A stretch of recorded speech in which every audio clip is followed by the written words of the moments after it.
Grease hissed on the flat top when the bell over the door gave its tired jingle, and a man in a gray cardigan set 5 crisp hundreds beside an empty pie plate. He didn't say thanks. He looked at me and asked, "What's your name?" "My name is Rowan Hale, and I was elbow deep in the sink at the Silver Rail Diner, scraping a sheet pan like it had personally wronged me." I wanted to tell him my name wasn't anyone's tip jar, that names mean obligations in my family, but the words stuck to my tongue with steam and coffee. "Rowan," I managed. He nodded once, slid the receipt toward me. "In the tip line, kindness is rare. What's your name?" Then he walked out into the night and into a cream-colored Hudson that hummed like a secret, leaving the money on the counter as if it weighed nothing at all. Miguel whistled. Ruth stared. I wiped my hands and looked at the bills like they might burn through my palm. In the noise of the diner radio baseball, the pop of oil, the swing door thudding, I heard a click inside me, a small latch I'd been pretending didn't exist. 3 weeks later, a sealed envelope slid through the slot of my mailbox, and a text from my family landed the same minute. "Can you move your interview? Brianna needs you Thursday. Also about 39,000. I held the envelope. I looked at the text. The choice was so loud the room went quiet. I could hear my breath steady. "Here's what you need to know about me.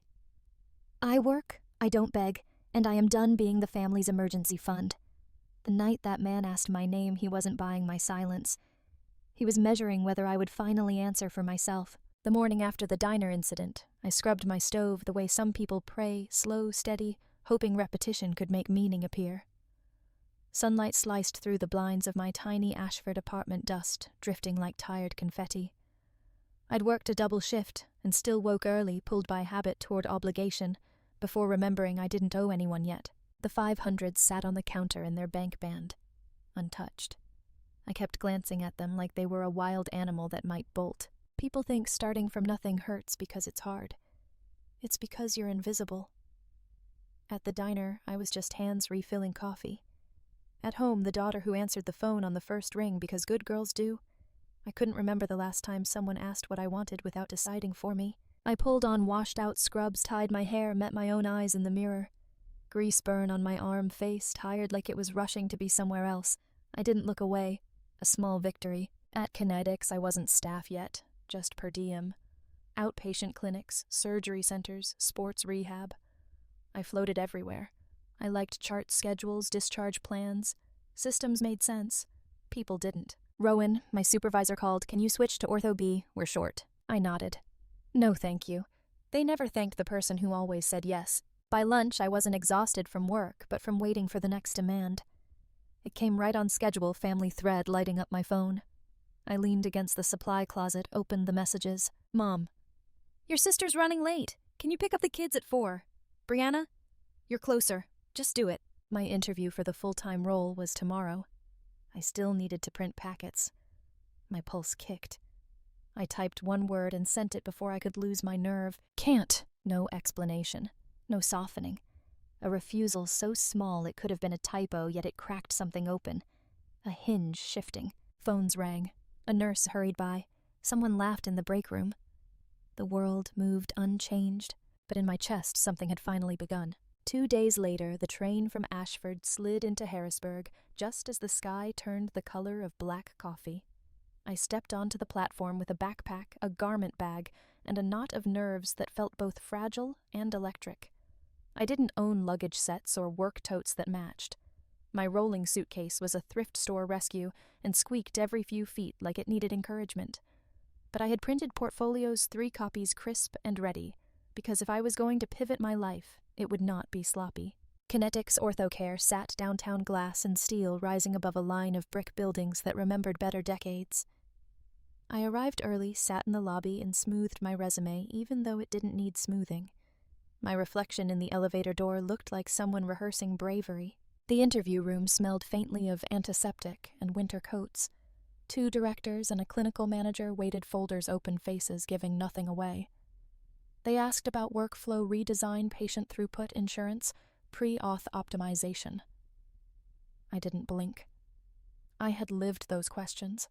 I told them about the time a surgeon's schedule crashed because no one flagged the durable medical equipment backlog, how I rebuilt the intake sheet overnight, so the nursing staff stopped drowning in redundant forms.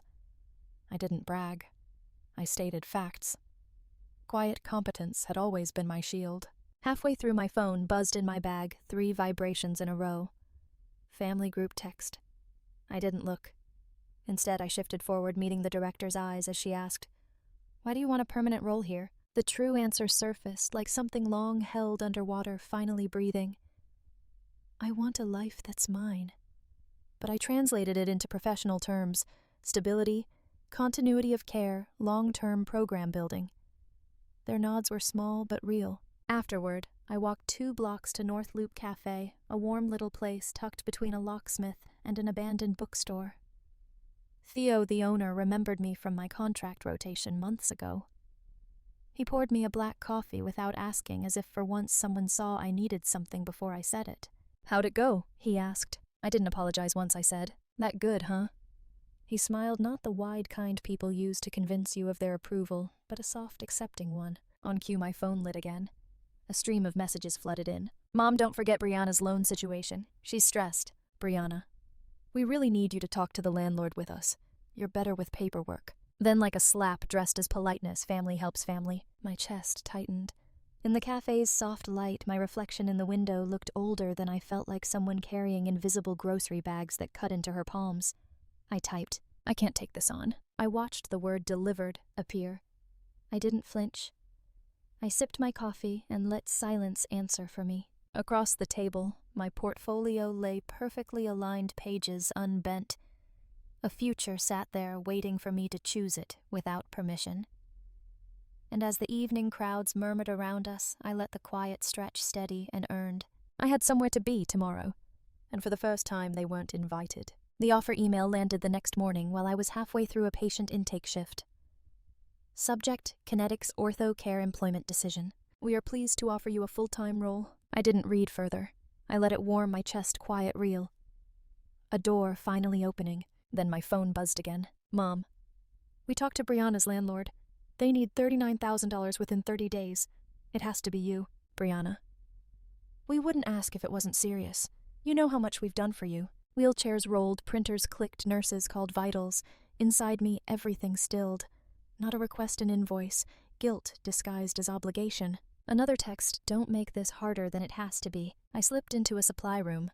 The reflex to fold, soothe, rescue rose like muscle memory. At the top of my notes app sat a line I'd written after the diner night: "No one gets to spend me like currency." I texted back, "I can't help you with that." Silence. Then, "You are turning into someone selfish. We raised you better." A lifetime in one sentence. I typed, "I'll talk to you tomorrow, in person. Neutral place." I didn't owe them that. I needed to see my own line drawn. After my shift, I sat at North Loop Cafe. Theo slid me a cup. Rough day necessary. In my notebook, I wrote, "Saying no isn't cruelty. It's oxygen." That night, nothing exploded. The world hummed. For the first time in years, I breathed. I didn't expect to see him again. But the next day, outside the preschool, my phone rang. Miss Hale, a calm voice. "This is Edmund Vale." "How did you get my number?" "You gave it to the diner manager." "Are you available at 3? You have something to collect." Collected, not borrowed. Dangerous. At Cho and Pierce Notary, winter sharp outside wood and leather warmth inside. Edmund waited with a woman in a navy suit. "This is Iris Tran, counsel to the East Ridge Trust." Trust. Unreal. "We need confirmation you're here by choice," Iris said. "I am." Edmund slid a wax-sealed envelope across the table. "You open this when you answer to yourself first. Your grandfather left it for the one who could hold a boundary." "How do you know I can?" "I don't. That's the test." Outside, cold hit like truth. The envelope weighed my bag and my future. Across the river, my family waited with need and expectation. Tomorrow I would open something. Maybe the envelope. Maybe myself. My family showed up at my tiny apartment unannounced. Knock like ownership. My mother, Brianna Mark, with a box TV, snacks, a candle. "You didn't answer the group." "We drove over," my mother said. "Brianna, we're helping make it less depressing." "Mark, when you're settled, you'll help with the landlord thing." "Not gifts collateral." "You should move home," my mother said. "Family supports you." "Family always meant you carry us." "I have a meeting tomorrow," I said. "We'll discuss then." "Just write the check," Brianna snapped. "You've always found a way," I replied. Calm. "That's cruel," my mother hissed. "No, it's context." I moved toward the door. "Tomorrow, 2 p.m., Joe and Pierce. With structure." "We're family," Mark said. And because we're family, clarity, not chaos. They hated neutral ground, hated rules. They left with their gifts. Their message, clear love with strings attached. When the door shut, my lungs expanded.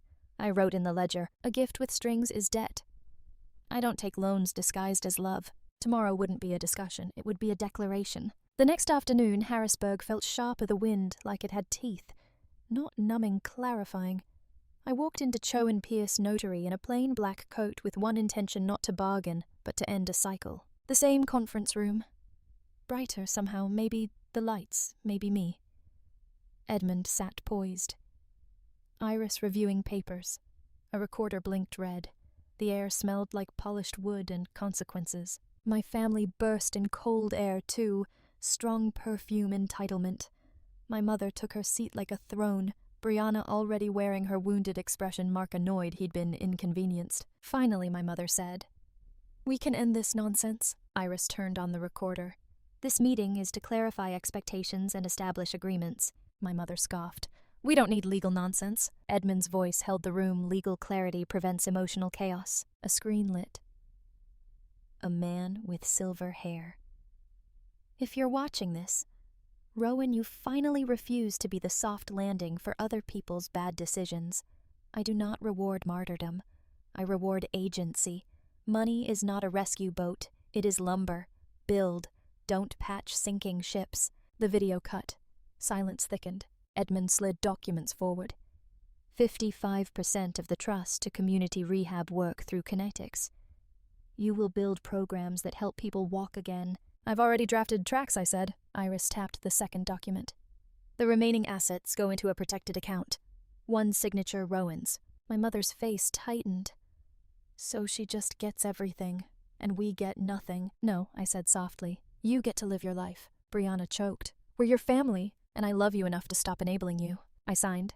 Ink final clean. Then I pushed the no contact and no ask agreement forward. "You sign," I said, looking each of them in the eye, "or you walk away. Refuse and I file for a protection order today. Any request for money triggers legal action. Those are the terms." They stared like I'd become someone new. Maybe I'd just stopped hiding. My mother's hand shook when she signed. Brianna cried, but signed. Mark signed last like he resented the ink. When they left, the air exhaled. Edmund rested a hand lightly on my chair. "You didn't choose against them. You chose for yourself." Outside, the wind still cut the street, but I didn't feel carved anymore. I stepped into it with a spine like steel and lungs full of first air. The world didn't move under me. I moved, and that was enough to shift mountains. When the door closed behind my family, the stillness felt like a blanket pulled up to my chin. Not soft, not sentimental, just present, earned, necessary.